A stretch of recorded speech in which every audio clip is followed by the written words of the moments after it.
মৌলি? Banana মানে banana মানে কি? ব্যানানা মানে কলা। কলা। গ্রেপস মানে কি জানো? গ্রেপস মানে ফ্রুট। হ্যাঁ, গ্রেপস তো ফ্রুট, আঙ্গুর ফল। আঙুর ফল। হ্যাঁ।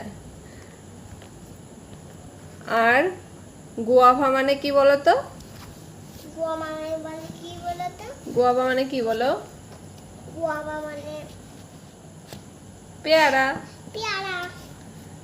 তারপরে বলো তো কিউকাম্বার মানে কি?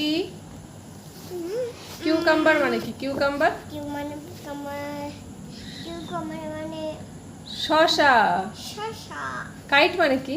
কাঠ মানে ঘড়ি। হ্যাঁ, আমি জানি তো, এটা খুব ভালো পারবে। অন্যগুলো সব ভুলে গেলেও এটা ভুলবে না তুমি, দুষ্টু বাচ্চা।